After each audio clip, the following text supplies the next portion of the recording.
안녕하세요. 인생건강 시청자 여러분. 건강정보 깊이 파헤쳐보는 시간입니다. 오늘은 당뇨 관리 이야기인데요. 흔히 설탕만 조심하면 된다 이렇게 생각하기 쉽잖아요. 그런데 의외로 혈당을 더 크게 올리는 음식들이 있다는 사실 혹시 알고 계셨나요? 네, 바로 그 점이 정말 중요합니다.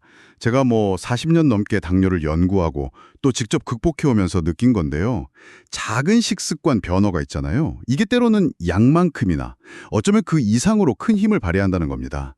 그래서 오늘은 설탕보다 더 주의해야 할 약간 숨겨진 혈당 주범들하고요. 또 혈당 안정시키는 아주 간단하면서도 효과적인 비법들. 이걸 좀 집중적으로 알아보려고 합니다. 여러분 건강관리에 바로 적용하실 수 있는 그런 핵심 정보들만 딱 모아왔습니다. 아, 네. 듣기만 해도 벌써 도움이 될 것 같은데요. 첫 이야기부터 좀 흥미롭습니다. 고구마요? 이게 대표적인 건강 간식 이렇게 알려져 있는데 당뇨 관리 관점에서는 이게 좀 다른가요? 특히 군 고구마는 조심해야 한다고요? 아, 맞습니다. 그게 굽는 과정에서 온도가 확 올라가잖아요. 이 높은 온도가 고구마 속에 있는 복잡한 전분 구조를 아주 단순한 당으로 빠르게 분해시켜버려요. 그래서 흡수가 빨라지죠. 혈당 지수, GI라고 하죠. 이게 거의 90 가까이 치솟을 수가 있어요. 이건 사실 설탕 GI가 한 65 정도 되는데 그거보다도 훨씬 높은 거죠. 90이요? 와, 설탕보다 높다니. 네. 실제로 제가 봤던 환자분 중에 한 68세 여성분이셨는데 건강 생각해서 군고구마를 간식으로 꽤 즐겨 드셨어요.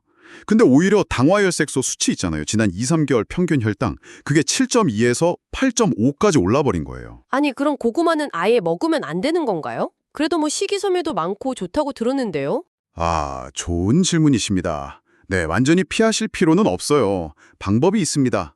굽는 대신에 찐 고구마를 선택하시는 게 좋습니다. 찌면 혈당 상승이 훨씬 완만해지거든요. 아, 찌는 건 괜찮군요. 네. 다만 양은 좀 조절하셔야 해요. 작은 거 한 반 개 정도. 무게로 치면 약 80g 이하로 제한하시고요. 그리고 정말 중요한 건 반드시 식후에 드셔야 한다는 점입니다. 식후에요. 네. 공복에 드시면 혈당을 더 빠르게 올릴 수 있으니까 이 점은 꼭 기억해 주셔야 합니다. 알겠습니다. 찐 고구마, 식후에 조금만. 기억해야겠네요. 근데 이게 음식 종류뿐만 아니라 먹는 순서도 중요하다고 또 강조하셨어요. 보통 저도 그냥 밥부터 먹거나 국물 먼저 떠먹는데 이게 혈당에는 안 좋다고요. 네, 그렇습니다. 그 순서가 혈당 스파이크를 막는 아주 중요한 열쇠가 될 수 있습니다. 생각해 보세요. 밤새 비어있던 속에 아침이나 점심에 밥 같은 탄수화물이 바로 쑥 들어가면 어떻게 될까요? 혈당이 확 오르겠죠. 그렇죠. 혈당이 급격히 오르고 그럼 우리 몸의 췌장은 놀라서 인슐린을 막 과하게 분비하게 돼요. 이런 일이 자꾸 반복되면 우리 몸 세포가 인슐린 신호에 점점 둔감해지는 인슐린 저항성이라는 게 생길 위험이 커지는 거죠. 이게 당뇨의 근본 원인 중 하나고요. 아, 인슐린 저항성. 네. 그래서 이상적인 순서는 이렇습니다. 채소 먼저, 그다음 단백질이나 지방, 그리고 맨 마지막에 탄수화물 순서입니다. 채소에 있는 식이섬유가 위장에서 약간 그 그물망 같은 역할을 해요. 그래서 뒤에 들어오는 당 흡수를 천천히 지연시켜주고요. 그 다음에 먹는 단백질은 포만감을 줘서 자연스럽게 마지막에 먹는 밥이나 면 같은 탄수화물 섭취량을 조절하는 데 도움을 줍니다. 와, 그냥 순서만 바꿨을 뿐인데 효과가 그렇게 클 수 있다니 정말 놀랍네요. 철저히 지키셨어요. 그랬더니 3개월 만에 당화혈색소가 8.2에서 6.4까지 내려간 사례도 있습니다. 정말 간단하지만 강력한 방법이죠. 8.2에서 6.4요? 와, 대단하네요. 네. 그러니까 여러분도 오늘 저녁부터 당장 채소 먼저 드셔보세요. 샐러드도 좋고 나물도 좋고요. 네, 저도 오늘부터 당장 바꿔봐야겠습니다. 다음은 과일인데요. 과일은 비타민, 미네랄 풍부해서 무조건 좋다고 생각하기 쉬운데 당뇨 환자에게는 이것도 좀 주의가 필요하다는 거죠. 맞습니다. 과일 속에 있는 과당도 결국은 당이기 때문에 혈당을 올립니다. 몸에 좋은 영양소가 많은 건 사실이지만요. 특히 좀 조심해야 할 과일들이 있어요. 바나나, 수박, 파인애플. 이런 것들은 혈당 지수 GI가 상대적으로 높습니다. 그래서 가급적 피하는 것이 좋습니다. 아, 바나나, 수박, 파인애플. 네. 대신에 딸기나 블루베리 같은 베리류 아니면 토마토 같은 것들은 혈당 지수가 낮으니까 이런 과일을 선택하시는 게 현명하죠. 그럼 양은 어느 정도가 적당하고 또 언제 먹는 게 좋을까요? 뭐 식전에 먹는 게 좋다는 말도 있던데요? 당뇨 관리 측면에서 보면요. 하루 섭취량을 성인 주먹 반 정도 크기, 그러니까 약 80g 이하로 제한하시는 게 좋고요. 그리고 시간은 식후에 드시는 것이 혈당을 안정시키는 데는 더 유리합니다. 식전에 드시면 역시 혈당이 좀 더 빨리 오를 수 있거든요. 아, 과일도 식후군요. 네. 물론 이건 일반적인 권고 상황이고 사람마다 반응이 다를 수 있어요. 그러니까 가장 좋은 건 과일을 드시기 전후로 혈당을 직접 체크해 보시는 거예요. 그렇게 해서 나한테는 이 과일이 이 정도 양이 괜찮구나 하고 자신에게 맞는 과일과 양을 찾는 것이 가장 정확하고 중요합니다. 네, 혈당 체크 중요하네요. 알겠습니다. 그리고 아침 공복 혈당 관리가 특히 어렵다는 분들이 참 많으신 것 같아요. 이때 좀 도움이 되는 특별한 비법 같은 게 있을까요? 네, 있습니다. 밤새 위장이 비어 있었잖아요. 그러면 아침에는 흡수율이 굉장히 높아요. 이때 만약에 빵이나 시리얼 같은 정제 탄수화물이 바로 들어가면 혈당이 정말 급격하게 치솟기 쉽습니다. 아, 아침에 빵 자주 먹는데. 그렇죠. 그래서 제가 추천하는 방법은 아침 식사 전에, 그러니까 빈속에 양배추찜을 먼저 드셔보시는 겁니다. 양배추찜이요? 생으로 먹는 게 아니고요. 네, 쪄서 드시는 게 좋아요. 양배추의 풍부한 식이섬유가 찜으로 부드러워지면서 장점막을 살짝 코팅해주는 효과가 있어요. 그러면 뒤이어서 들어오는 음식물의 당흡수 속도를 완만하게 늦춰줍니다. 또 양배추 자체가 인슐린 민감성을 개선하는 데도 도움을 줄 수 있다는 연구도 있고요. 오, 양배추찜. 근데 이거 만들기 번거롭진 않나요? 아침에 바쁜데. 전혀요. 정말 간단해요. 손바닥 크기 양배추 한 10장 정도.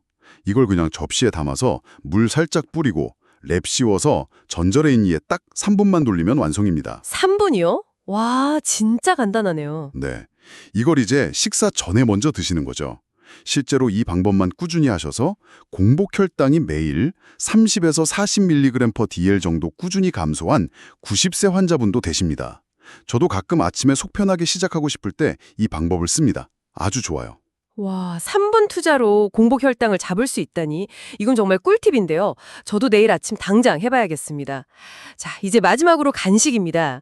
당뇨 환자분들 식사 사이에 허기질 때 뭘 먹어야 할지 참 고민이 크실 텐데 흔히 뭐 저지방 과자나 크래커 같은 걸 찾게 되는데 이게 오히려 안 좋을 수도 있다고요?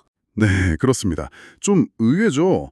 저지방이라는 말 때문에 괜찮을 거라고 생각하기 쉬운데요.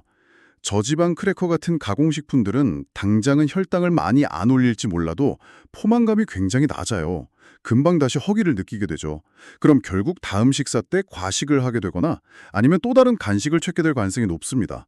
총 섭식 칼로리가 늘어나는 거죠. 아, 배가 안 부르니까 결국 더 먹게 된다. 맞습니다. 그래서 오히려 견과류나 아보카도, 삶은 계란처럼 건강한 지방이 포함된 간식이 훨씬 좋습니다.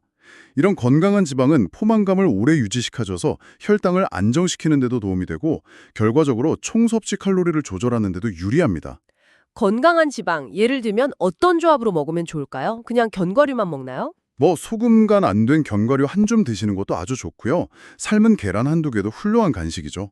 조금 더 특별하게 드시고 싶다면 따뜻한 홍차에 버터 한 조각을 넣어서 마시는 것도 좋아요. 이게 그 방탄커피랑 비슷한 원리인데 지방이 포만감을 주고 혈당 상승을 아주 완만하게 만들어줍니다. 홍차에 버터요? 좀 생소한데요? 한번 드셔보시면 생각보다 괜찮습니다. 아니면 사과 좋아하시면 사과 조각에 땅콩버터를 조금 곁들여 먹는 것도 아주 좋은 방법이에요. 사과의 당분 흡수를 땅콩버터의 지방과 단백질이 늦춰주는 거죠. 중요한 건 지방이라고 무조건 피할 게 아니라 좋은 지방을 현명하게 활용하는 것이 혈당 관리에 도움이 된다는 겁니다. 지방, 비만, 이 생각에서 좀 벗어나실 필요가 있어요. 네, 알겠습니다. 건강한 지방 간식, 이것도 꼭 기억해야겠네요. 자, 오늘 정말 많은 이야기를 나눴는데요. 한번 정리해보면 군고구마 대신 찐고구마를 소량 드시고 식사는 채소 먼저, 그리고 과일은 혈당 지수 낮은 걸로 식후에 적당량만, 아침 공복에는 양배추찜 3분, 간식은 저지방 함정 피해서 건강한 지방을 포함하는 것. 생각보다 그렇게 어렵지 않게 실천할 수 있는 방법들이네요. 네, 맞습니다. 당뇨라는 게 절망할 병이 절대 아닙니다. 관리가 필요한 상태일 뿐이죠. 우리 몸이 보내는 건강 신호일 수도 있고요. 약물 치료도 물론 중요하지만 오늘 말씀드린 이런 생활 속의 작은 실천들이 하나하나 모여서 정말 건강한 일상을 되찾는 데 큰 힘이 될 수 있습니다. 제 얘기를 잠깐 드리자면 저도 지금 85세인데 60대에 당뇨 진단을 받았었어요. 하지만 이런 생활습관 개선을 통해서 지금까지 약 없이 아주 건강하게 지내고 있습니다. 그러니까 절대 포기하지 마세요. 충분히 관리할 수 있습니다. 와, 직접 경험에서 우러나온 말씀이라 더 와닿습니다. 네, 오늘 이야기 들으시면서 이건 나도 한번 해봐야겠다 싶은 것 시청자 여러분도 하나쯤은 꼭 찾으셨으리라 생각합니다. 어쩌면 건강관리의 비결이라는 게 뭐 복잡하고 어려운 이론이 아니라 오늘 당장 시작할 수 있는 이런 작은 습관들, 이걸 꾸준히 하는 데 있는 게 아닐까 싶습니다. 오늘 내용이 유익하셨다면 주변의 소중한 분들께도 꼭 알려주시고요. 영상을 보시다가 궁금한 점이 있다면 언제든지 댓글로 남겨주세요. 저희가 또 답변 드리겠습니다. 다음 시간에는요. 식사 후 이 행동이 폐렴 심장마비 부른다. 50대 이상 꼭 보세요라는 아주 중요한 주제로 찾아뵙겠습니다. 다음 영상도 꼭 시청 부탁드립니다. 여러분의 건강하고 행복한 삶을 늘 응원합니다. 감사합니다. 네, 감사합니다. 건강하세요.